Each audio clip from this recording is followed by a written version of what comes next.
Bueno, estamos de vuelta y quería hablar de este cambio que ha sido anunciado a partir de esta última Asamblea Nacional del Poder Popular, donde se elimina el requerimiento de un límite de edad para ser electo para ser electo presidente del país.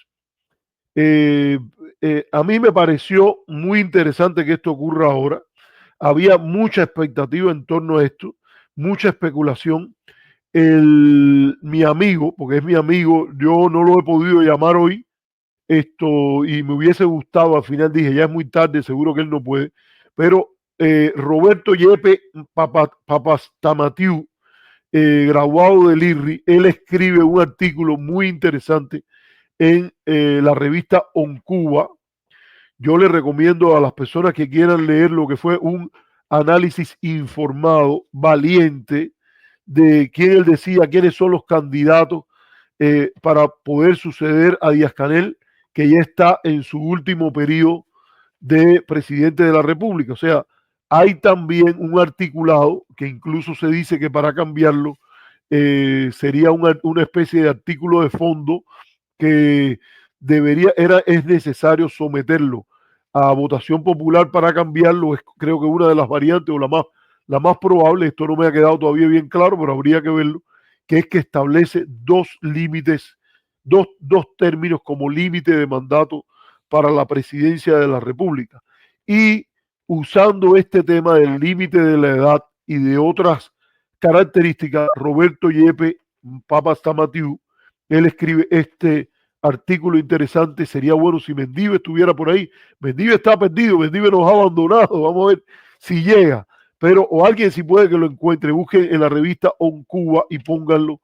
Es el artículo de Yepe que discute posibles candidatos, un tipo de análisis de coyuntura muy bien hecho, muy bien razonado, esto con conocimiento del sistema. Nunca se me olvida una vez que al final de una sesión en el diálogo interamericano, se me acercó una de estas personas que tienen yo estuve en un panel ahí, se me acercó una de estas personas que tiene una devoción que lo primero que los caracteriza es la posición anticastrista.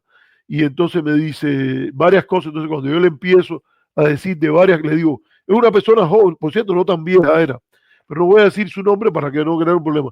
Pero cuando le hablo de esto y yo le digo, bueno, esto quizás pudiera ocurrir, se convoca una conferencia del partido, algo así, y entonces él me dice, qué seguridad tú tienes de eso? De no sé cuál. Era un tema de política interna cubana. Y entonces yo le digo, no, porque en Cuba hay una institucionalidad que tú tienes que conocer. Si tú te dedicas a estudiar Cuba, tienes que estudiar la institucionalidad que tiene, leerlo, cómo esas cosas se están debatiendo. Nunca se olvida la manera que esta persona, cuando se ve perdida, porque el debate no lo puede ganar sobre los méritos del estudio, me usa una palabra que era muy cubana y me dice, es que tú sabes eso, porque eres de los pocos que tiene la gandinga. Yo le digo que yo leía el Gramma, que veía el sitio de Cuba Debate, dice que tienes la gandinga de leer los documentos esos del partido y no sé qué. Bueno, imagínate tú, si tú te quieres dedicar a estudiar un problema de un país comunista, cuando está la revista esta Problemas del comunismo, que ahora se han convertido en revistas Problemas del Postcomunismo, que creo que se edita desde la Universidad de Berkeley. Tú te das cuenta que los especialistas ahí, y cuando se discute de China, son gente que estudia la estructura interna del partido. A propósito, también y escribí un capítulo sobre el Partido Comunista de Cuba para el último Reader que editó William Leogrande, Philip Brenner, eh, ahora no recuerdo los otros, creo que John Kirk es el otro, y hay otra persona que también lo edita. Y yo creo que tú vas a estudiar el país, tienes que estudiar la estructura de la Constitución, la estructura del partido. Esto no es un problema de gandinga o no gandinga. Pero entonces, yo le digo, si usted está estudiando China y usted dice, no, yo no tengo la gandinga de estudiar lo que publica el Diario del Pueblo o los principales periódicos ahí del Partido Comunista, la gente te dice, bueno, tienes que dedicarte a otro empleo. Pero no, en Cuba hemos llegado al punto de la falta de profesionalidad que alguien que se llame o que se pinta como especialista en Cuba, que incluso es parte de una consultoría, no tiene la gandinga, entre comillas, de leer los documentos, los periódicos, que con todos los efectos que tengan son la información que está disponible y que te dice cosas. Y yo creo, por ejemplo, que frente a eso, esa falta de seriedad y de profesionalidad, está este artículo escrito desde Cuba, desde una posición bien independiente, porque eso nadie le puede haber dado la orientación a Roberto Yepes Papastamatiu, graduado del IRRI, ex diplomático, hoy se dedica a otras cosas. Es importante ir y lo puedes ver ahí. Gracias, está por aquí Roger Redondo, que es lo que pone aquí. Dice aquí, profanó las tumbas en todos los cementerios de Cuba y sacando muelas con enchape de oro. No, mira, no sabía nada de eso, pero además yo creo que esto está demasiado exagerado. Roger, yo particularmente te voy a respetar porque tú eres un hombre que vivió en esa época, pero a mí me parece esta historia de la gente que apoya a la guerrilla yendo a los cementerios para sacar muelas con enchape de oro, me parece esto un poco exagerado. Pero bueno, te lo voy a dejar ahí para repito, el que pueda, si puede, vayan a un Cuba News, creo que es como está el sitio, y pueden encontrar el artículo de Roberto Yepes, que yo me fui a leerlo de nuevo. Y obviamente era un elemento que mucha gente especulaba, y cuando yo leí el artículo de Yepes, dije, caramba, es verdad que el plano de posibles candidatos se reduce mucho, mucho, mucho con este límite de edad. Y en el medio de estas cosas quería hablar de lo que hay. Primero que todo, ha aparecido una teoría como narrativa que yo le sugiero a la gente que hace la propaganda oficial, los comunicados, que yo creo que tiene que mejorar un poco en eso, porque la explicación que están dando es que la Constitución es la Constitución y sus circunstancias. Entonces, en esta especie de evocación, creo que es no me acuerdo ahora quién era el que decía eso, de soy yo en mis circunstancias. Bueno, puede ser Ortega y Gasset, pero no estoy seguro. Y tengo que buscar eso bien de que yo soy yo en mis circunstancias. Ahora me troco un poco. Pero esa explicación, entonces acto seguido se dice, no, porque la Constitución fue hija de su momento y las circunstancias han cambiado. O sea, las circunstancias es 2019 y ahora dicen que el cambio fundamental de las circunstancias es que hay un envejecimiento marcado de la población cubana. Bueno, señores, la tendencia al envejecimiento no es de los últimos 5 años.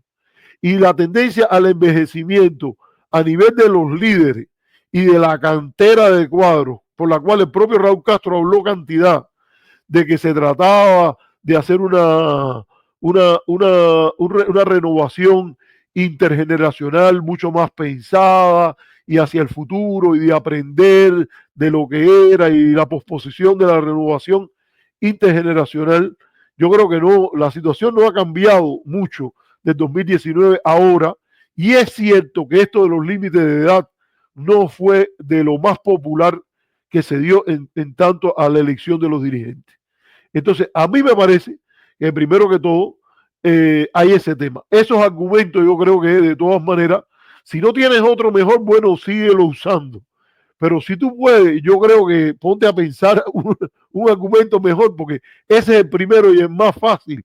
Y también es muy fácil de decir, oye, esto que tú estás diciendo no cambió radicalmente como para alterar un orden constitucional desde el 2019 a la fecha.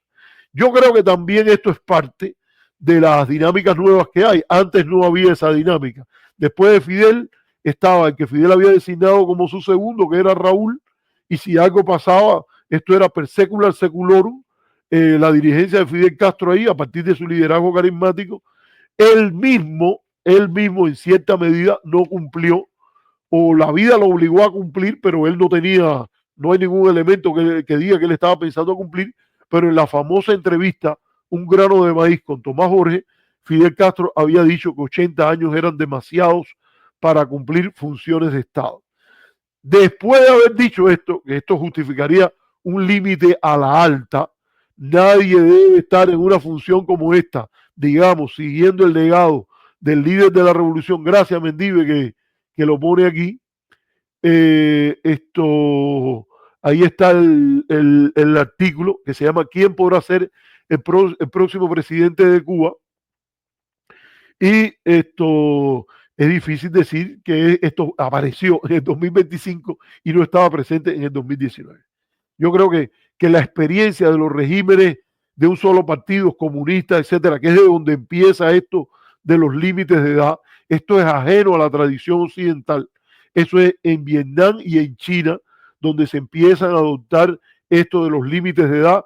No sé si en algunos de los países de Indochina también está, pero China sobre todo se reflexionó en una resolución, creo que fue del octavo Congreso, del octavo pleno del 13 Congreso, cuando se sacó una resolución del Partido Comunista Chino refiriéndose al daño que había producido el palpable deterioro del presidente Mao con su edad, etcétera. Por lo menos hay una explicación sobre esto de los límites de edad. En el caso de Occidente era una postura verdaderamente innovadora, porque en Occidente yo no creo que hubiese otras constituciones que tuvieran eso del límite de edad. A mí me parece que por la historia de los sistemas leninistas se debería existir un límite de edad, si no para ser electo, por lo menos para permanecer en el cargo a partir de determinada edad. Yo creo que se equivocaron cuando lo pusieron en 60 años, pero eso es algo que deberían entrar y reflexionar más allá de ese argumento de yo y mis circunstancias, la constitución y sus circunstancias, y por eso la cambiamos ahora. Yo creo que también llama de la crítica a la cuestión de fondo, es el tema de cómo ha cambiado. Este tema la gente lo murmuraba. Cuando yo fui a Cuba, varias gente me decía a mí, yo preguntaba, y bueno, ¿y quién puede ser? A personas con las cuales han tenido identificación con el gobierno, que tienen posiciones importantes, etcétera. Y la respuesta siempre es, bueno, nadie sabe, pero bueno, entonces te mencionaban a este aquí, a aquel allá, etcétera. Y la mayoría de la gente decía, alguna gente decía, bueno, quién sabe, a lo mejor lo cambian. Y yo decía, ¿lo pueden cambiar? Sí, sí, la mayor parte de la gente que yo le pregunté dice, aquí se puede cambiar todo. Hubo gente que me dijo, a mí no me parece que es sana esa actitud de que una constitución se pueda cambiar todo, o que se puede cambiar todo a la manera de rayo en cielo despejado. Y eso también pasó aquí. Aquí no hubo, sí, efectivamente, fue José Ortega y Gasset, lo pone Mendive, oye Mendive, ¿qué falta tú haces cuando no está? Uno extraña a la gente ¿cómo es? A la persona que quiere, que necesita cuando no está más. Y hemos hecho unos cuantos programas que por algún motivo no te has conectado.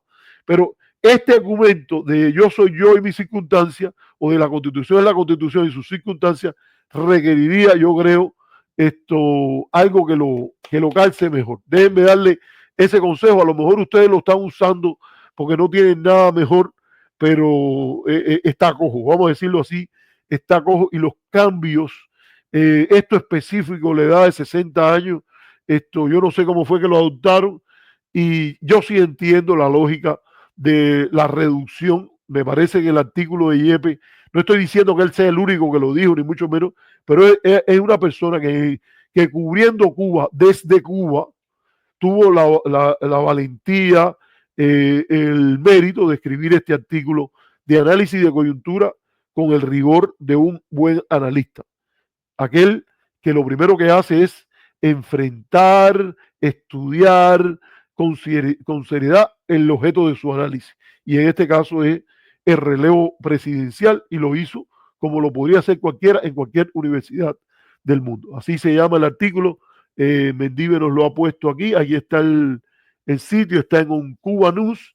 Opinión, columna, horizontes. ¿Quién podrá ser el próximo presidente de Cuba? A propósito de Cuba, también quiero recordarles que Rafael Hernández ha sacado un artículo muy interesante esta semana. El prestigioso politólogo cubano Rafael Hernández ha publicado, editor de la revista Tema, en mi opinión la mejor revista de ciencias sociales que hay en Cuba y una de las mejores de la América Latina.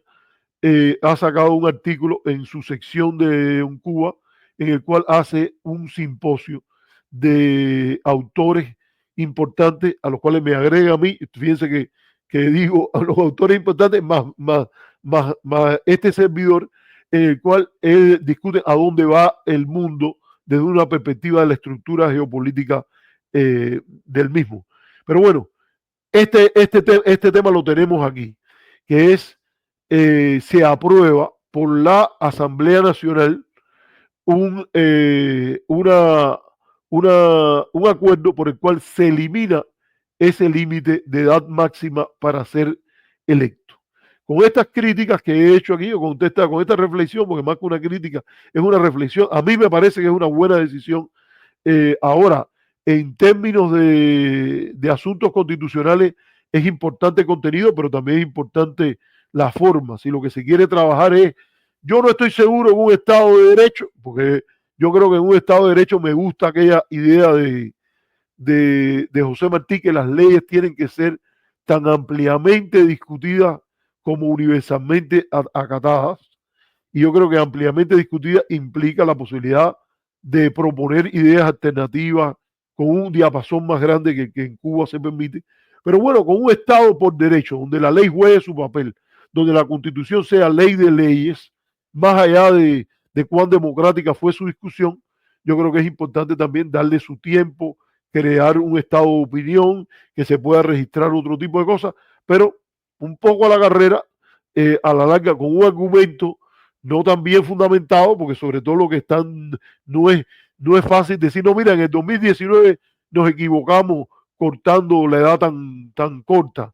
Esto se viene con este argumento político que es esto de que la población cubana se está envejeciendo muy rápido y que entonces se necesita tener disponible a personas que están en plena capacidad y que yo creo que eso era válido tanto como en 2025, en 2020, como en el 2025, en el 2019. Gracias, Pepe Padrino, por la primera donación, señores, la primera donación que nos entra.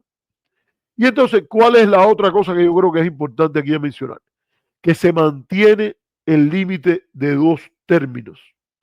Incluso es muy interesante que aquellos que están explicando el curso este que se está tomando, como Esteban Lazo, como Homero Acosta, han estado mencionando el tema este de que el límite de mandatos se mantiene. Creo que Homero también, pero Lazo sí me conta que lo dijo. Y que dice que el límite de mandatos se mantiene. Aquí yo creo que lo eliminado era lo más innovador, porque eso, como lo decía, ni en sistemas presidencialistas y mucho menos en sistemas parlamentarios ha habido la idea de un límite de edad. De hecho, si usted me pregunta a mí, yo creo que con eso hay que ser bien cuidadoso y cuidado con el mal que se hace, porque las personas, en la medida que usted va pasando el tiempo y envejece, empieza a ver uno tras otro, una tras otra, discriminaciones en la búsqueda de trabajo, en la recepción de becas de estudio, etcétera. Elementos que por lo menos a mí me parecen muy claramente discriminación por edad.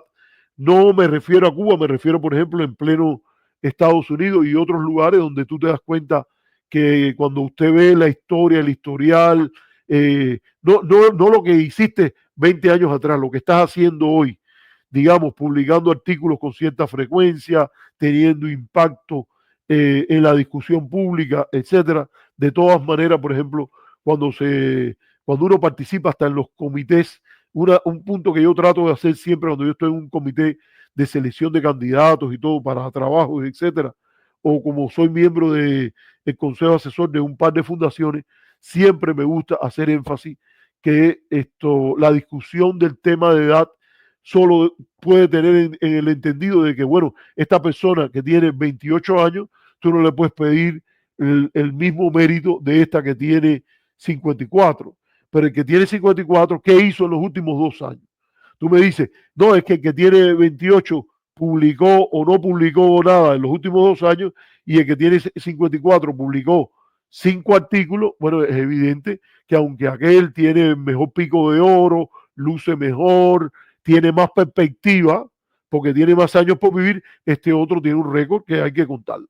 Por lo cual, a mí me parece que esto es un tema delicado, tiene elementos a pensar en la vida y que esto también, obviamente, que tiene 54 ha cometido más errores que tiene 28, por ponerlo de otra manera. Yo soy partidario de la renovación, pero estas cosas yo creo que deben ser balanceadas de un lado y del otro. Por ejemplo, hay muchos lugares de organismos internacionales al cual tú solo entras si tienes menos de 35, por ejemplo.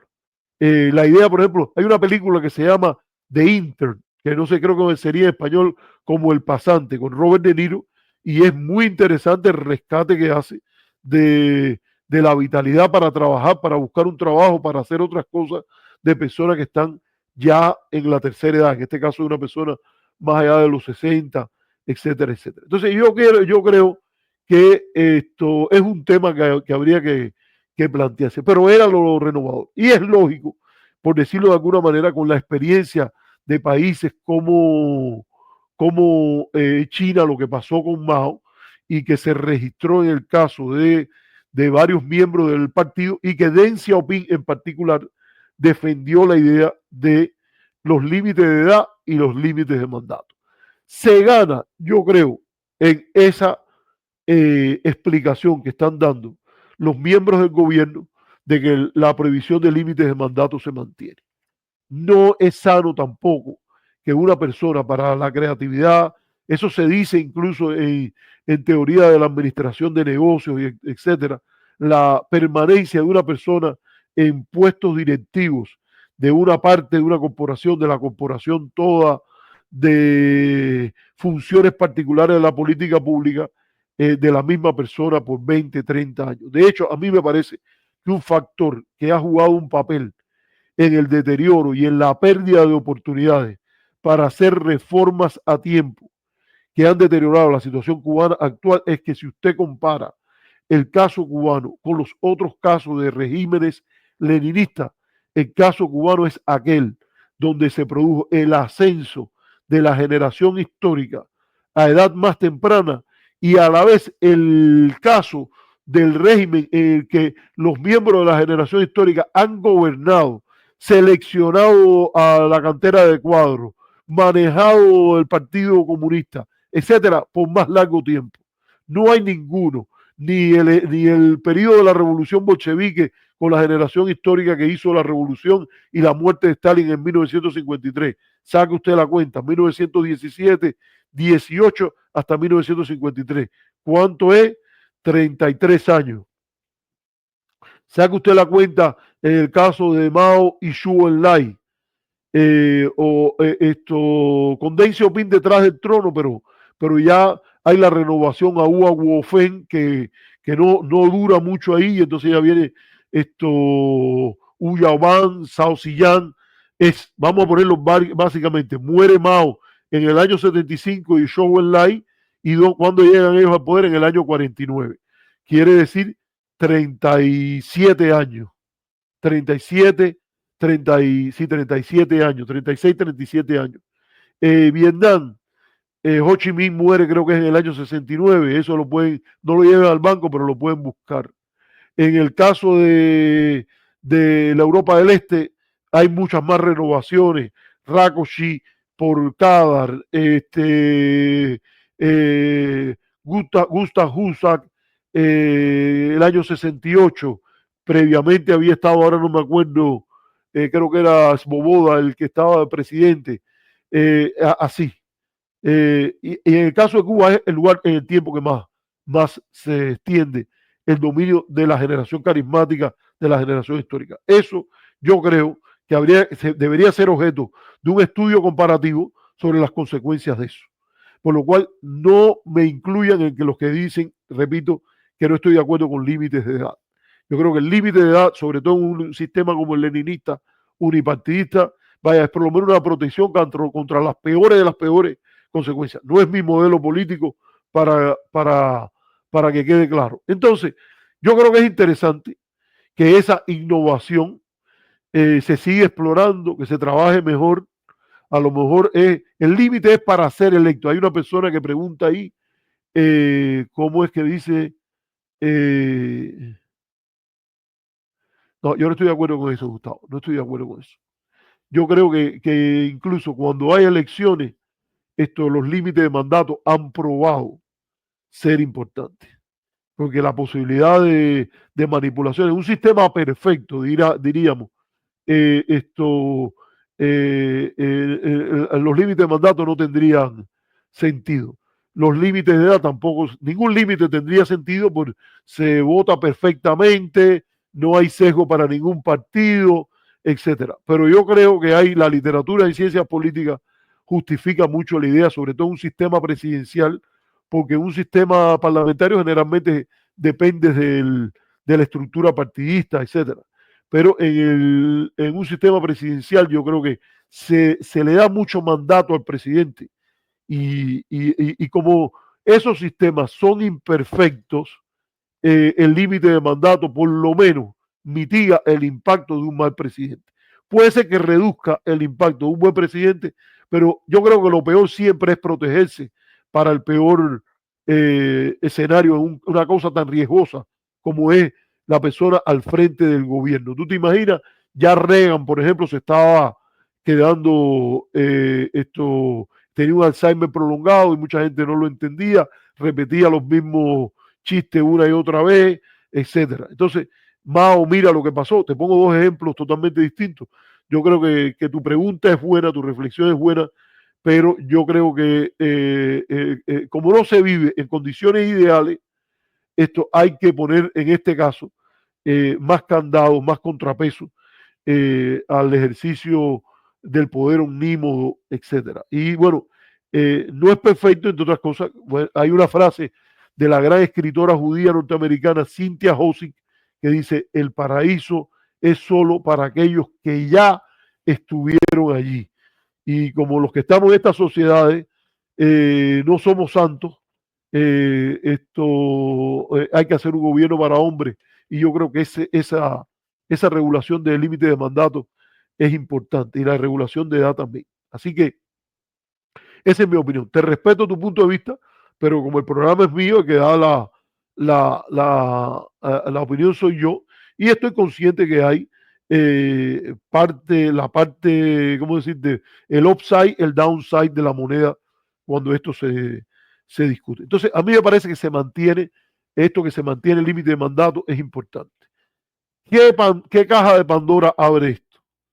Yo fui y busqué los estatutos del Partido Comunista y voy a buscárselos a ver si se los puedo compartir ahora a ustedes aquí. Esto lo tenían a ver, ya, que era Dios que no lo haya cerrado. A ver, aquí está.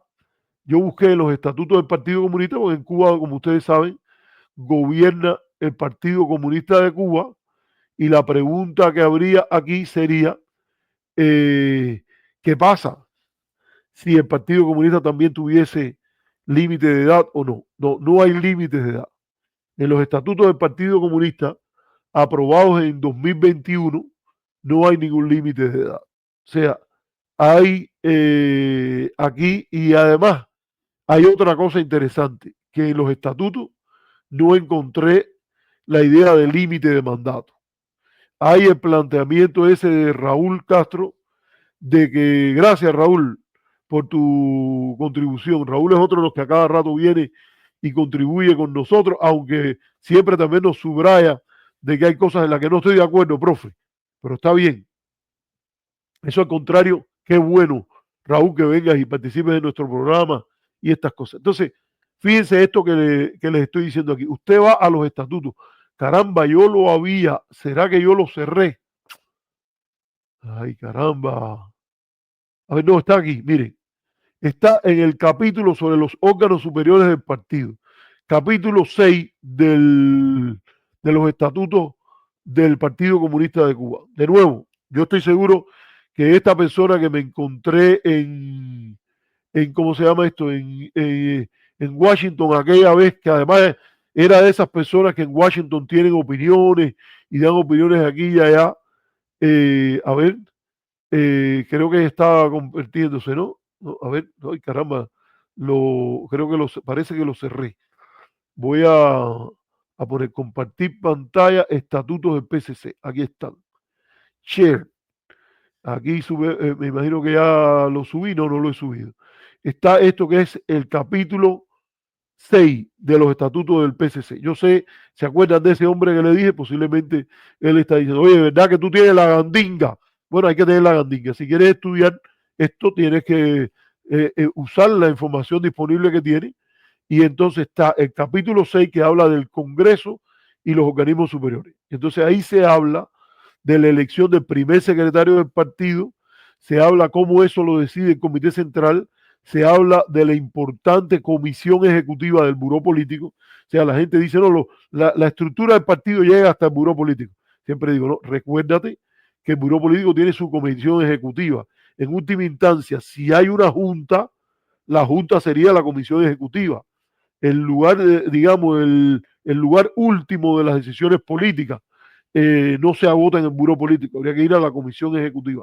Pero ahí se explica cómo se eligen los organismos superiores, cuáles son las condiciones y en ningún momento, en ninguno de los artículos ahí listados en el sitio del Partido Comunista de Cuba se habla del Congreso que se celebra, debe celebrarse cada 5 años.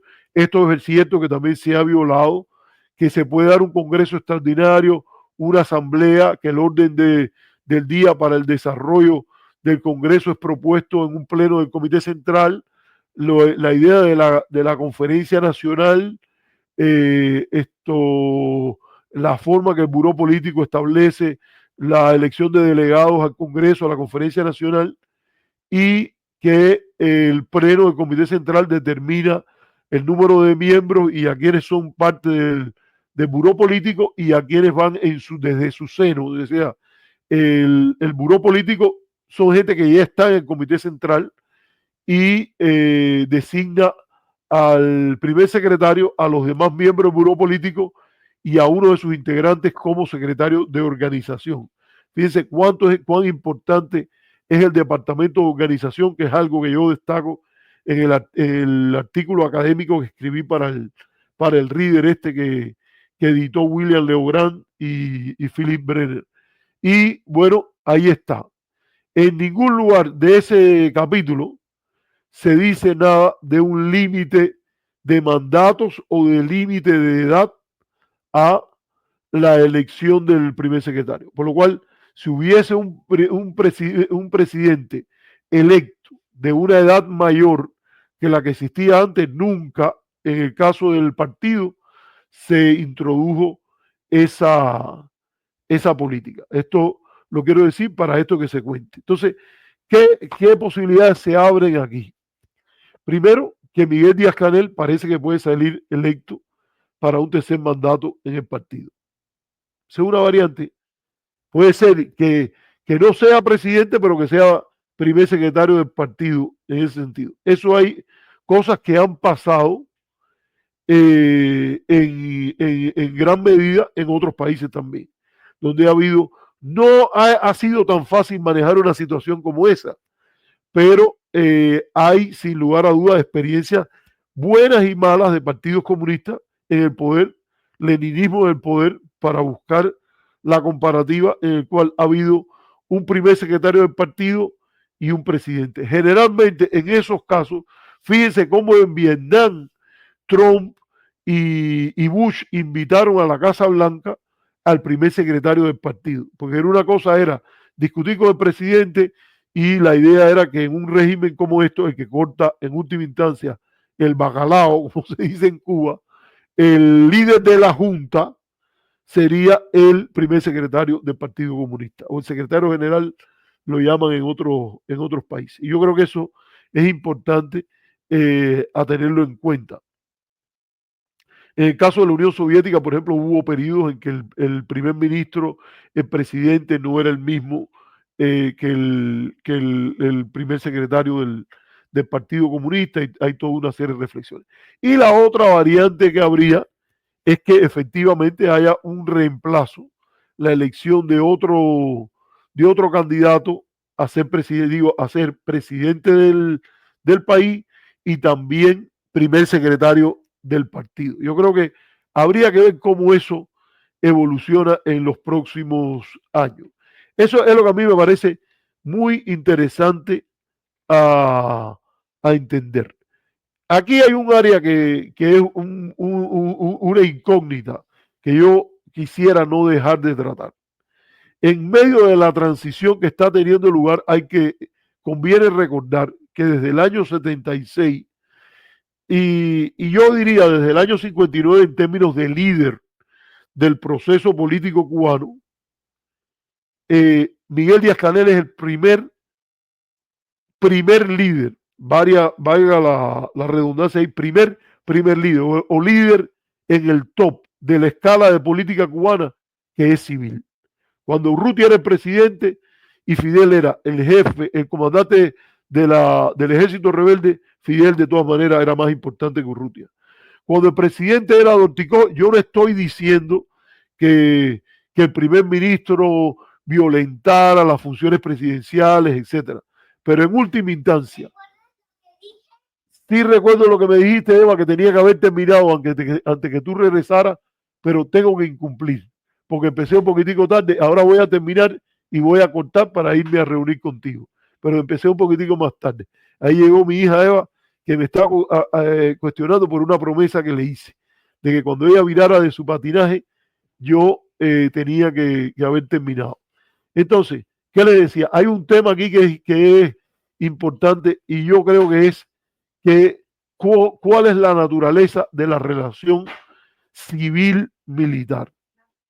Y aquí ha habido una situación en la cual, sin lugar a dudas, un pilar, un pilar esencial del sistema político cubano ha sido la participación de las Fuerzas Armadas salidas de la tradición del ejército rebelde, empezando que hasta se celebra el Día de las Fuerzas Armadas, el 2 de diciembre, el día del desembarco del Granma, y que ha tenido entre sus grandes líderes, incluyendo varios miembros del Buró Político, personal que sale del Ministerio del Interior y de las Fuerzas Armadas. Había que ver si ahora, con esta eliminación del límite de edad entre los posibles candidatos, hay miembros de las Fuerzas Armadas y el Ministerio del Interior. Yo creo que no sería lo mejor para el país desde mi perspectiva. De alguna manera, el proceso debe terminar en que los militares regresen a sus cuarteles. Yo creo es lo normal. La persona que se prepara para una función de seguridad es diferente que la persona que se prepara para hacer mando civil. Se puede ir de un lado hacia el otro, pero este tema es un tema complejo y hasta el propio José Martí en esa famosa frase a Gómez le dijo: general, un país no se manda como un campamento militar. Mamá, no puedes salir en la cámara, ¿ok? Tienes que seguir para allá. Ya yo voy a terminar, ¿ok? Te voy a dar otro besito y ya tienes. ¿Tienes pizza? Tengo pizza, me la voy a comer después, mamá. Ok. Discúlpeme, pero he tenido. Correcto, mi amor. Gracias. Entonces, ya ustedes saben lo que me ha pasado. No sé si han escuchado el gobierno que hay aquí. Entonces, esto sucede que yo creo que esto es un elemento importante a apuntar. ¿Qué pasa en la relación civil-militar en este contexto donde todavía Raúl Castro puede jugar un papel importante y ahí digamos que aunque no es tanto como lo fue Fidel en la coalición mínima ganadora por sí mismo, yo creo que aquí hay elementos a pensar y la huella de una generación que está enfrentando problemas que ellos no conocieron y que pudieron gobernar al país, sobre todo en su etapa formacional, en un contexto de un apoyo de la Unión Soviética con una relación, por ejemplo, con la migración que es muy cuestionable. Entonces, yo lo voy a dejar aquí, este tema, y iba a tratarlo de los aranceles, pero lo voy a tratar de una manera un tanto rápida ahora al regresar de la pausa. Esperen un minutico y ya regresamos.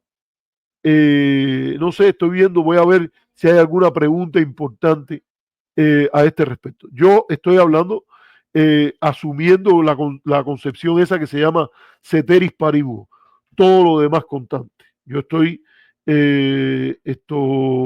hablando desde el entendido que estamos ante un régimen político de corte leninista en Cuba, con todas las consecuencias que eso indica. Todo el mundo que ha seguido este programa sabe que este programa apuntaría a dos cosas. Una, como principio, como modelo, como paradigma, la Declaración Universal de Derechos Humanos, que es incompatible con un régimen de corte unipartidista, a mi manera de ver las cosas. Primer punto. Segundo punto, yo creo que la explicación pasable, no que me la compro de cero, pero pasable, entendible, plausible dentro del modelo de la Declaración Universal de Derechos Humanos para el unipartidismo no es ni que Martí solo creó un solo partido, eso no es una buena explicación. Martí nunca habló de un sistema unipartidista e incluso pensaba de dijo, crear un partido para el logro de la independencia, no para que fuese el sistema que vendría después de la independencia. Ese no es un buen argumento. El otro argumento es que la democracia de un solo partido es mejor que el modelo de la Declaración de Derechos Humanos. Tampoco me convence, porque si el Partido Comunista es el mejor, ¿por qué tiene que ser impuesto como el único? Y si no es el mejor, no tiene por qué ser único tampoco. O sea, el razonamiento, aquí discutimos desde la razón, no desde ninguna variante de pensamiento contrailustrado.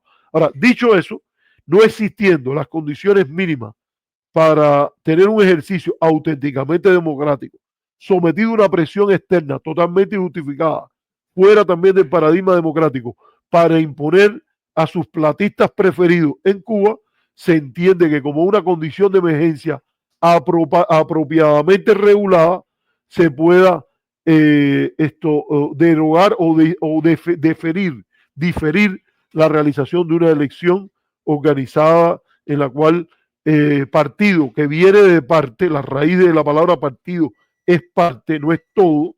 Eso es un elemento importante en la discusión sobre el totalitarismo. Esto se puede realizar. Entonces, ese sí es un argumento que yo creo que es válido y por ahí lo ponemos porque lo digo para que nadie se vaya a confundir ni me vaya a malinterpretar de lo que estoy diciendo. Son dos cosas que a veces la gente toma tiempo en entender. Pero voy a mirar los comentarios y a ver si hay algún comentario más. Le hago la referencia y ya cerramos rápido ya con el tema de los aranceles de Trump para América Latina. Así que nos vemos en un tiempito. Don